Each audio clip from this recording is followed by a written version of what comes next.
السلام علیکم ورحمۃ اللہ وبرکاتہ۔ دوستو، امید ہے کہ آپ خیریت سے ہوں گے۔ آج ہم بات کرنے جا رہے ہیں، تازہ معاملہ ہے یوکرین اور روس کے درمیان جنگ کا اور یدھ کا۔ بہت ہی غم کی بات ہے کہ روس نے یوکرین کے اوپر حملہ کیا ہے۔ یوکرین کا اس میں جانی مالی بہت سارا نقصان سامنے آیا ہے۔ روس نے جو اس کے اوپر حملہ کیا ہے، یہاں تک کہ اس کے شہریوں کو بھی نقصان پہنچا ہے اور اس کے شہر تباہ ہو چکے۔ یہاں تک کہ یوکرین کی جو راجدھانی ہے، اس راجدھانی کے اندر بھی روس داخل ہو چکا ہے۔ روس کے میزائل وہاں داغے جا رہے ہیں اور روس کے ٹینکس وہاں داخل ہو چکے ہیں۔ تو یہ صورتحال فی الحال روس اور یوکرین کے بیچ ہے۔ لیکن ہم دیکھتے ہیں کہ دنیا کی چاہے میڈیا ہو، پوری دنیا کی چاہے میڈیا ہو یا پوری دنیا کے چاہے پولیٹیشین ہو، ہر کسی کا بیان یا ہر کسی کی اسپیچ اسی ٹاپک کے اوپر ہے، اور ہونا بھی چاہیے۔ ہم حمایت نہیں کرتے کہ روس نے جو یوکرین کے اوپر حملہ کیا ہے یہ غلط کیا ہے۔ روس کو ایسا نہیں کرنا چاہیے۔ کسی چھوٹے ملک کے اوپر ظلم کرنا اور کسی ایسے ملک کے اوپر ظلم کرنا جو اپنے پیروں پر ابھی کھڑا ہونا چاہتا ہے، ابھی چند سال پہلے ہی اس ملک کو آزادی ملی ہے، اور ایسے ہی فوراً روس کا اس کے اوپر اٹیک ہو جانا بہت ہی غم کی بھی بات ہے اور اس یوکرین کے لیے خطرے کی بھی بات ہے۔ اور روس نے صاف اعلان کر دیا کہ اب ہم رکنے والے نہیں ہیں۔ لیکن دنیا کا رویہ یہاں بھی دیکھنے میں یہ ملا ہے، پوری دنیا کے جو خاص پولیٹیشین ہیں یا خاص ممالک ہیں، جیسے کہ امریکہ ہو یا اور دیگر ممالک ہیں، ان سب نے اپنے ہاتھ پیچھے کھینچ لیے ہیں۔ صرف بیان بازی کی حد تک انہوں نے اپنے آپ کو سامنے رکھا ہے۔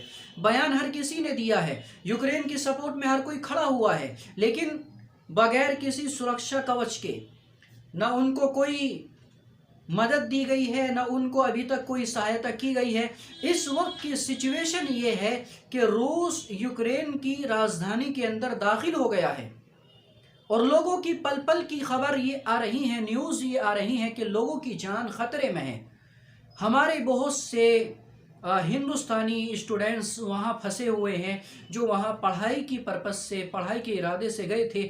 ان کے نکلنے کا کوئی سادھن ابھی تک ہو نہیں پایا ہے، ابھی تک کوئی ایسا سادھن نہیں ہو پایا ہے۔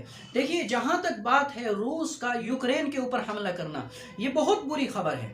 ایسا نہیں ہونا چاہیے، یوکرین کے اوپر حملہ نہیں ہونا چاہیے۔ اور کسی بھی ملک کو آپ کیسے ٹارگٹ کر سکتے ہیں؟ کسی بھی ملک کے اوپر آپ کیسے حملہ کر سکتے ہیں؟ یہ روس نے جو کچھ کیا ہے یہ غلط ہے، اور روس کو ایسا نہیں کرنا چاہیے۔ پوری دنیا کے بڑے بڑے لیڈران سے ہماری درخواست ہے کہ آگے آئیں اور روس کو سمجھائیں، روس سے کہیں کہ آپ جو حملے کر رہے ہیں، جو یوکرین کے اوپر آپ نے حملہ کیا ہوا ہے، اس کو روکیں۔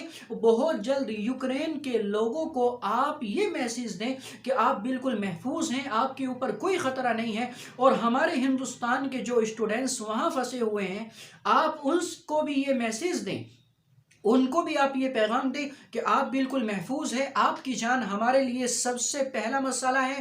آپ اگر محفوظ رہیں گے تو ہمیں خوشی ہوگی، اور ہماری دعا ہے کہ وہاں ایک اسٹوڈنٹ جو ہمارے ہندوستان کا، ہمارے بھارت کا وہاں پھنسا ہوا ہے، وہ ہمارے اپنے ملک میں محفوظ آ جائے۔ یہ ہماری اللہ تبارک و تعالی سے دعا ہے۔ اور ایک درخواست ہماری پوری دنیا کے بڑے بڑے لیڈران سے یہ ہے کہ یوکرین کے اوپر جو حملہ کیا جا رہا ہے وہ غلط ہے، روس کو روکا جائے۔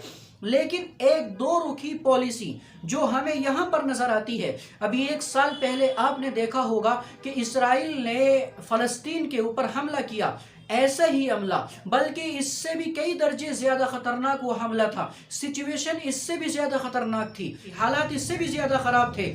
اسرائیلی ٹینکس نے وہاں بہت زیادہ نقصان پہنچایا تھا، ان کی عمارتوں کو نقصان پہنچایا تھا، اور وہاں ان کو جانی مالی دونوں طرح کے نقصان ہوئے تھے۔ لیکن پوری دنیا میں ہم دیکھتے ہیں کہ کسی نے بھی ان کے حق کی آواز نہیں اٹھائی، کوئی بھی ان کے حق کے لیے نہیں بولا۔ کسی نے بھی یہ نہیں کہا کہ اسرائیل فلسطین کے اوپر ظلم کر رہا ہے، اسرائیل کو رک جانا چاہیے۔ اور لیکن اب اس وقت ہم دیکھتے ہیں جب کہ روس نے یوکرین کے اوپر حملہ کر دیا ہے، ہر کوئی اس کے لیے بول رہا ہے۔ یہ دو رخی پالیسی نہیں ہونے چاہیے۔ اگر کوئی پاورفل ملک